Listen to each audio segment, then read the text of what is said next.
Yes.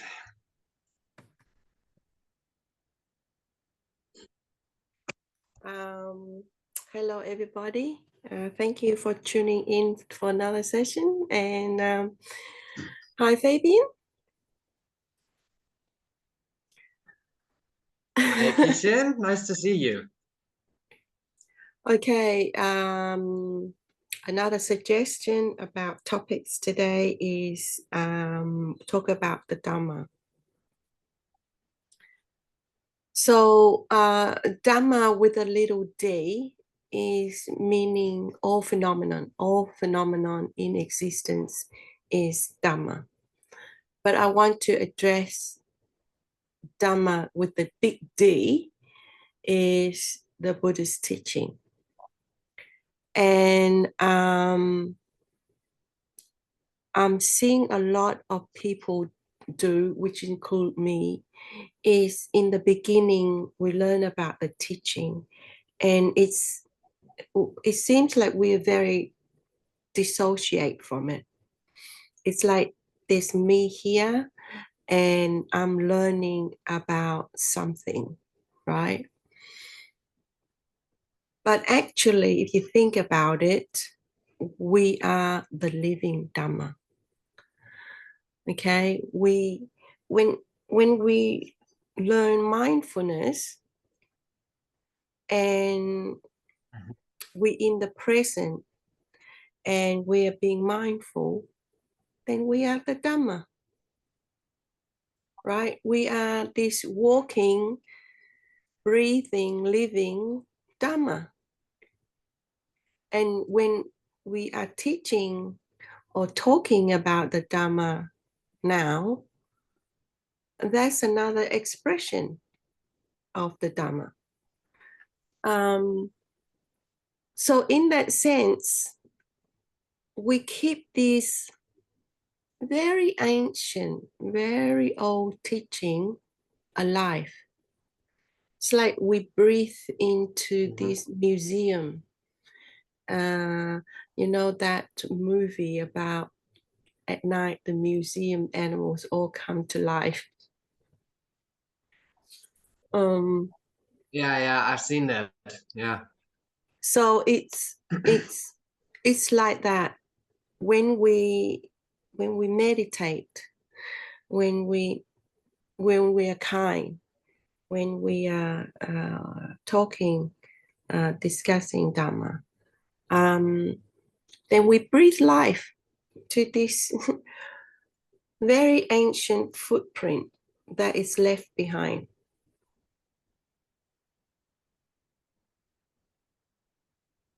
Yeah, that's a nice thought. Like, yeah, that also the feelings which come up, you know, like all these monks and noble ones, and even the Buddha himself has experienced, right? So that gives us a certain connection and a more intense relation to the Buddha, Dhamma, and Sangha, for instance, right? It's more than that. If you think about it, 2,500 years ago, the moon that the Buddha sit under to meditate is the same moon that's arise every month here. It can't be a different moon. That's right. Right? The earth that he sat on is the same earth. Yeah. So pretty much everything's the same, but somehow we put him up there in the pedestal and we worship him, and then we put all his teaching into a glass cage and we lock it and we say, oh, it's too hard to practice, and then all we do is, you know, some tradition just practice merit, and then they would wish themselves to be born in another time with the Buddha. It's like, it's ridiculous, right? Because everything is here.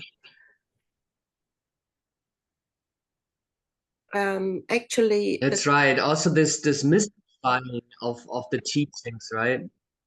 So yeah, like it's something special. You cannot do this, you cannot do that unless you're a monk, unless you are a nun. And yeah, in some traditions, it's yeah, very strict and hidden, and you know, as it would only belong to someone. But yeah, that's very Yeah. interesting what you say. Yeah.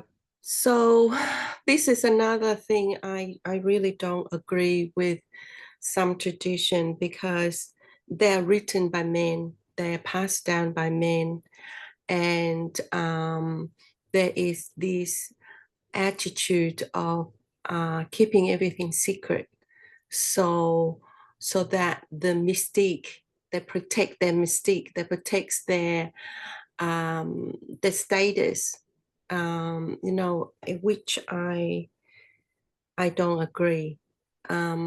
That's why we're doing these videos, to Yeah. be transparent, to share with everybody everything, because we are not a certain group that have more entitlement and more support and resources than the others. Everybody have the same equal, the same potential.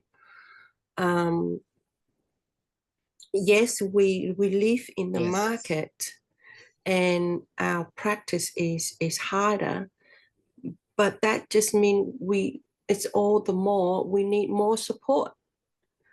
Um, it's while other tradition just see us as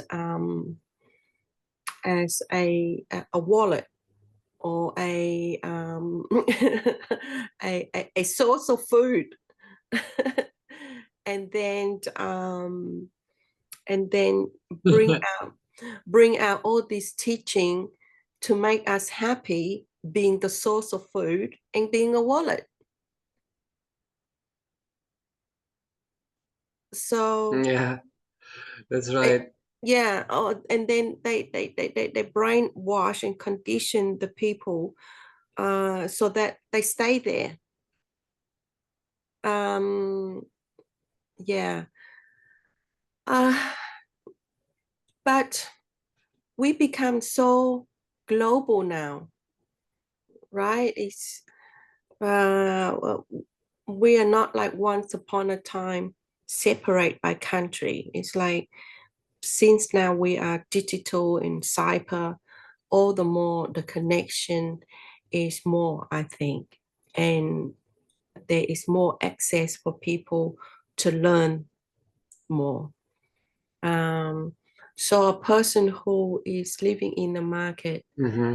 um, can practice just as intensely, I think even more intensely, as the monastic, because they don't have time, right?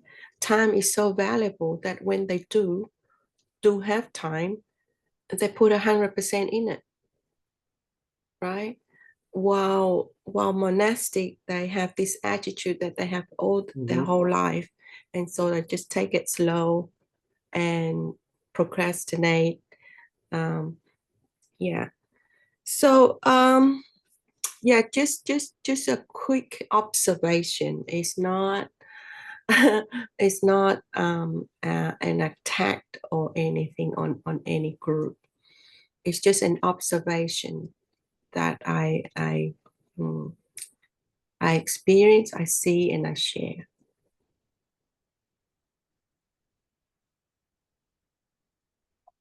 Hmm. Yes. So what we're trying to do here in general is, yeah, to make it accessible to any kind of age, to any sex, to any yeah, to any ager. So so that also trying to clarify these myths, and this yeah, whatever secrets are there. I'm trying to talk about it, and sort of yeah, make it more clear. um so everyone should feel this way, that yeah, that they can do it actually in the markets. And actually, markets is a term when markets actually means that it is not monastic. So we are in the markets where things are available, where everything is colorful, where you grab for stuff and it's loud and noisy and chaotic. So that's basically markets. What we say here is mean the world outside of the monastery, just for people who are not familiar with that term. Um, yeah, so that's exactly what Kishin said here. I find the same, that people living in the markets, they don't have much time. They are very much loaded up with their daily duties, their functioning, their role, and have to encounter so many things which they actually need support and care and transparency in the way of the Dhamma, so that it helps them out of their whatever stressful situation. So yeah, so that's what we're trying to do. And yeah, so and what do you find is so what are feelings and emotions there? So maybe we might connect it to what we said. So feelings and emotions do play a crucial role in it, right? Like in developing and all that. So yeah, I'd like to hear if you can say something about that, if you don't mind. Okay. when we talk about the Dhamma, a feeling is not emotion. Feeling is there's two type of feeling. There's the feeling that we detect in the body, the sensation, the pleasant, the unpleasant, and the neutral feeling. But feeling can be also in the mind. It's like you can feel something. I'm not too sure whether this will be really hard to distinguish unless you totally transcend your body and just be in the mind. And then there's bliss.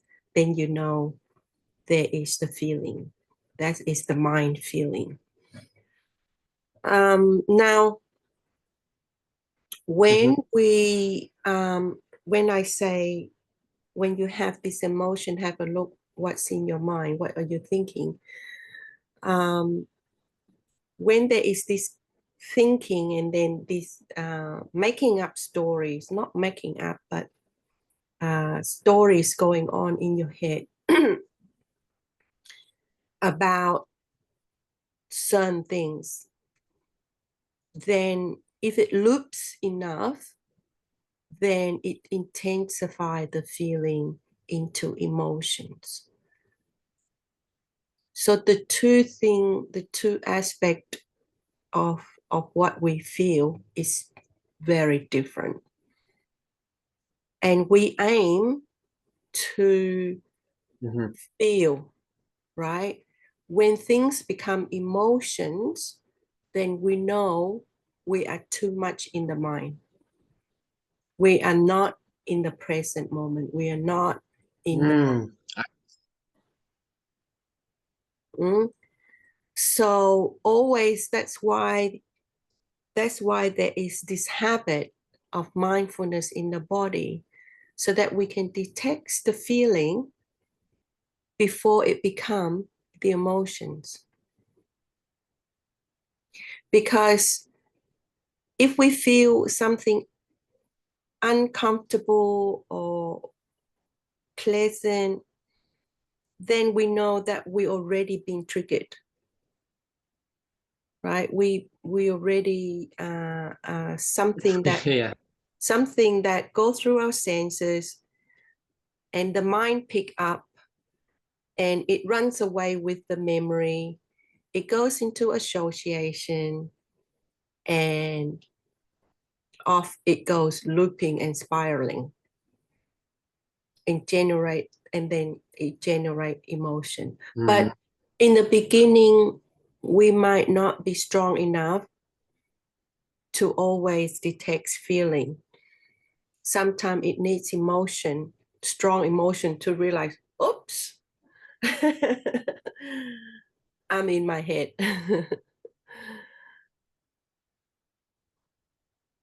That's right. Yeah. Yeah. So can you generalize and say, or would you generalize and say that actually emotions are useless, or like emotions are bad? I won't label anything bad because it's have a very negative term. Emotions Mhm. um, is a bell. It's a very strong bell. It's actually the alarm. The feeling is like a little bell. Little bell that the kitten would wear. The emotion is like the siren now. It's like woo, woo, woo, woo, woo. It's like, have a look at what's going on in your thinking, in your head. Are you looping? Are you living in the past? Are you spiraling into the future? Are you making up things? There's total distortion there. So that's what emotion does. It's this red alarm that going Yes, yes. going on and give you a warning. So in that sense, it's not bad. If you know what to do with it, things, if you learn, the Yeah, body will tell you. that's correct. Yeah, it's a fantastic simile, actually. And it's quite interesting. Like in the markets, and we're now familiar with that term. There's actually, yeah, it's quite interesting what say media or say promotions trying to do is actually awakening feelings in us in order to whatever buy a project, right? A product, or trying to induce feelings and emotions, so we're more hooked, right? Which is very interesting. So um, it's I think it's a crucial thing to know how we have to deal with the feelings and emotions once they come up, how to address them, how to let go of them, and maybe also deliberately going into one feeling which deliberately causes an emotion, and in order to understand what it actually does to us, right? So everyone knows that, I think. So once we had a thought about whatever noise is outside, and then we're not liking it, so there's the feeling, right? And then from this not liking it, there comes anger, right? And this anger is then to send towards that person who causes that noise, and then we're actually quite stirred up and restless and whatever, right? So we're going into a spiral downward. So yeah, I Yeah, think it's very important to address it. yeah. I just closed the window, so otherwise, feeling and emotion come. Um,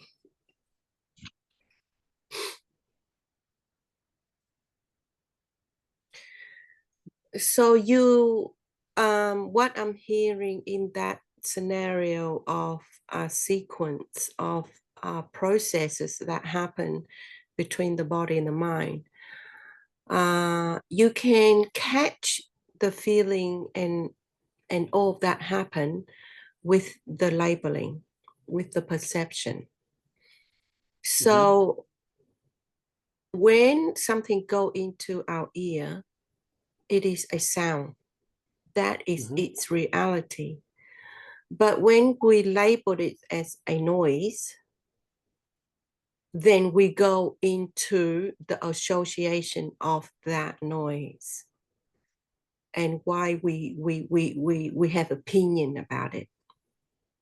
Yeah, so it already entered the ear consciousness, and as we discussed in a few talks before, sort of the mind consciousness jumps in, and then I like, what kind of noise is it? So it wants to know again, that the consciousness wants to know and wants to be the heir of it.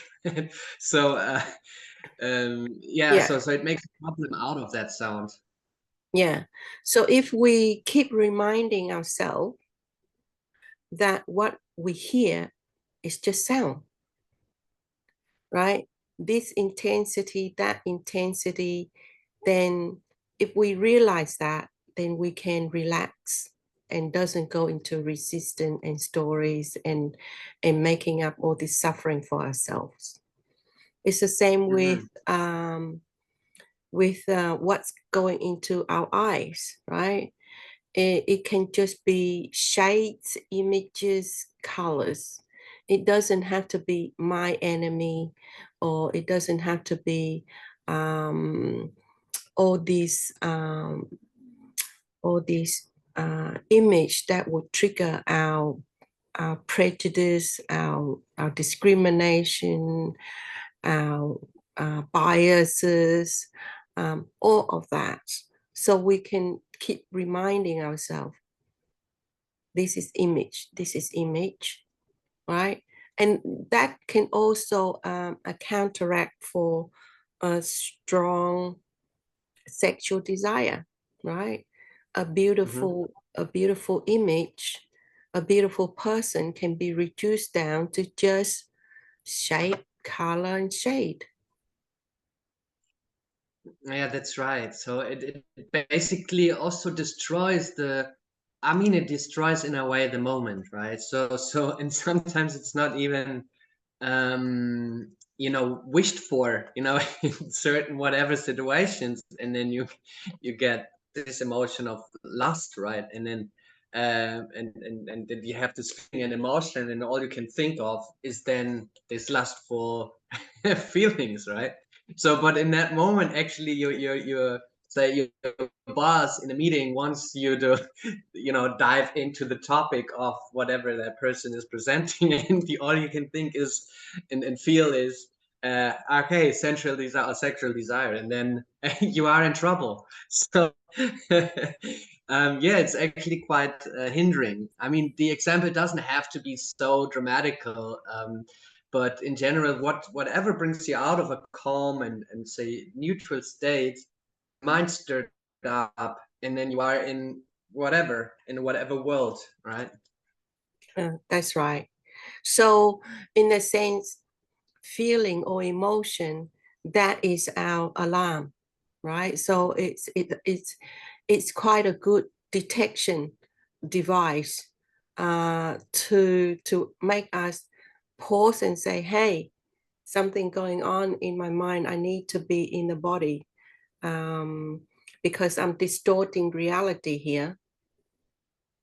Yes, yes, yes. I love that one with the alarm clock. So it's a fantastic association, because normally if emotion come up, we either totally hooked and like burn for that emotion and want to have it and this passion and whatever.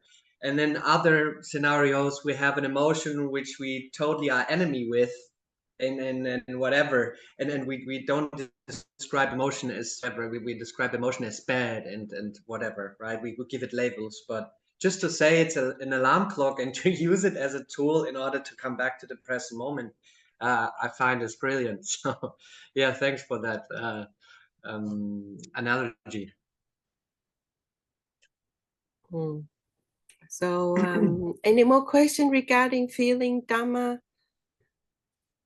Yeah, maybe. So what we make, I don't want to go into labeling or whatever, but so what appeared now and what I understand is like if we have, I say, the five senses, and then they enter our consciousnesses, and then we have a thought, and that thought, or like labeling, and then we think about that label, that brings feelings, that brings emotions, and emotions might bring identification with it, and then we are in a different world, right? So could we say that also, like, yeah, actually it starts with a thought, and sort of, yeah, sort of, it's kind of like Um, a thought loop. Maybe it's a thought loop, and then there's a feeling loop, which is bigger and more space taken. Then there's the emotion, right? Which you circle around. So it's like all of them feeding, uh yeah, no, feeding itself. it's more like this. Um, your mind is the house. Your consciousness is the center of the house. Now, your house have doors and windows.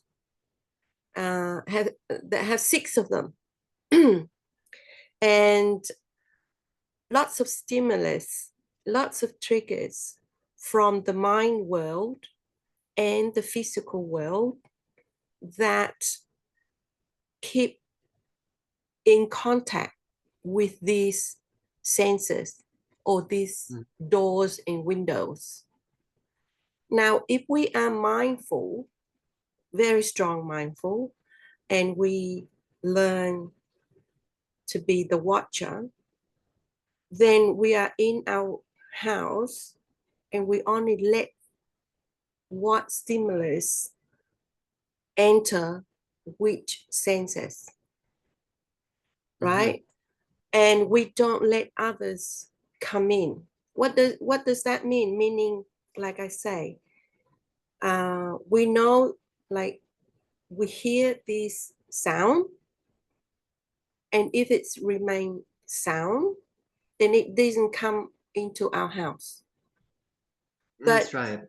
the moment we hear sound and we label that as annoying dog barking or annoying people arguing, then at that already enter our house, go through our doors, like we didn't keep it closed at all. We just totally open it and anything can come through. And it come in and it totally disturb our peace.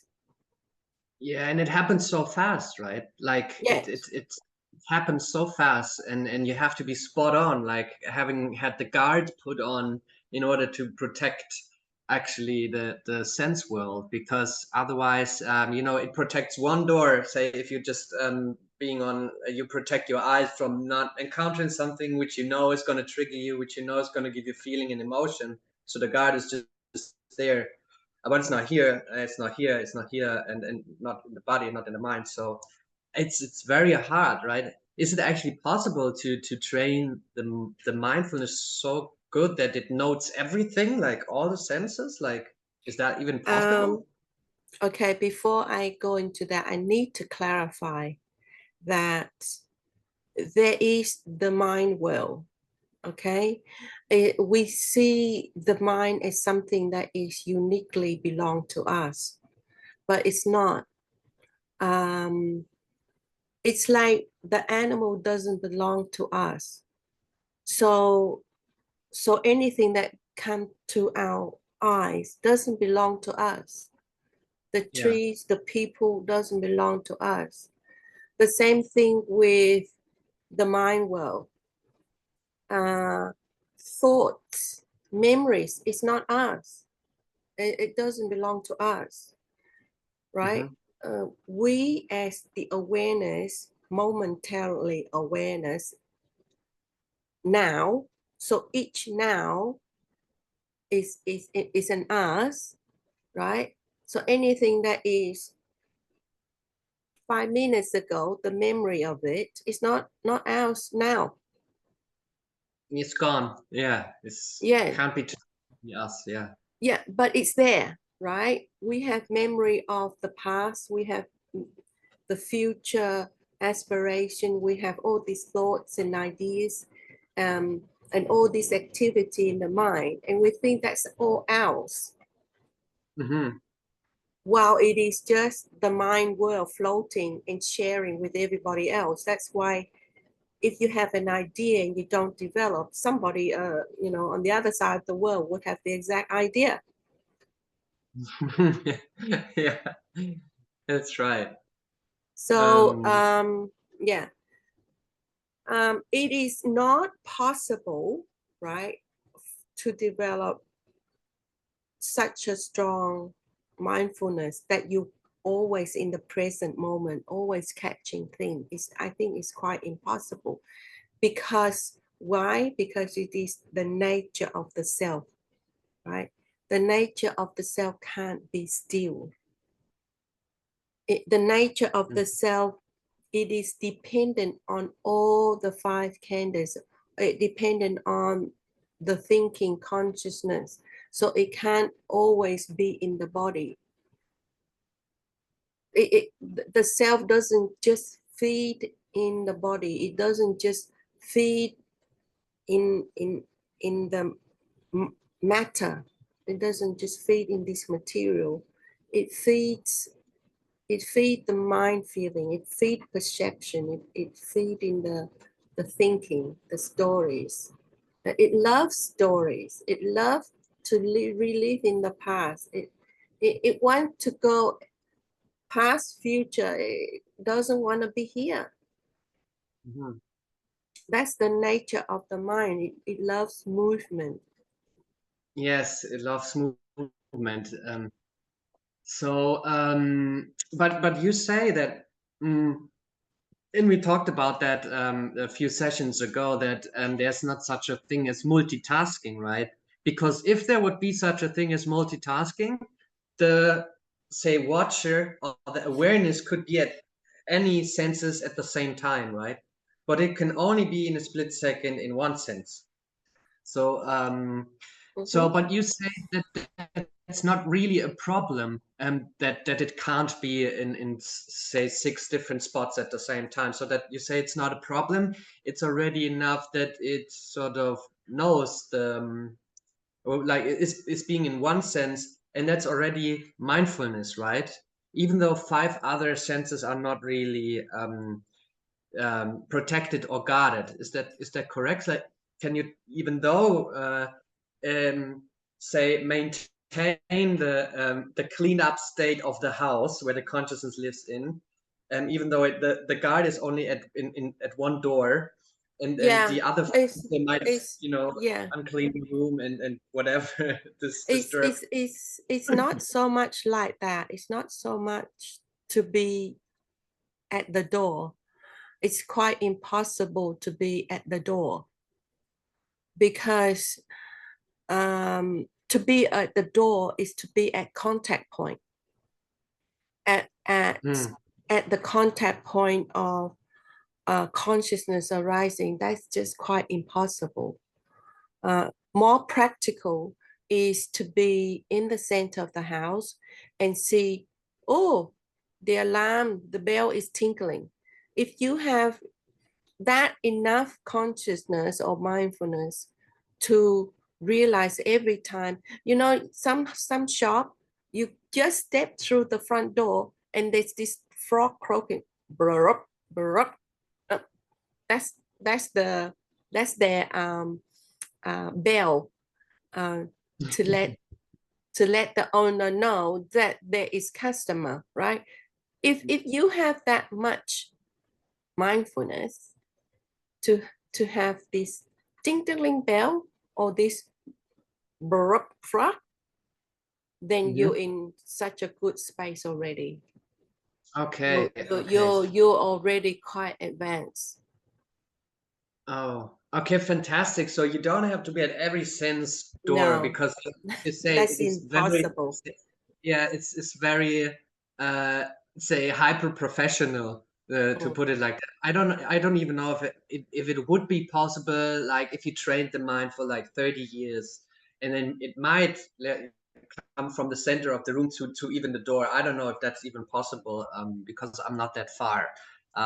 Just playing with thoughts here. Yeah. Okay, so any more question? 4 minutes to go. 4 minutes ago. Well, I think we covered it. Well, maybe in our later talks we might dive into the feelings and emotions, maybe a bit more, because yeah, it is a very important thing. Like, there can also be like positive feelings, right? So if you, for instance, um, have a feeling or a thought arising that you want to train mindfulness, so or you want to train meditation, and that awakes a feeling of, actually, oh, that's nice, or oh, that's wholesome, or I want that, or I need that, because I see there is a point behind that to do this. So there can also be positive feelings, being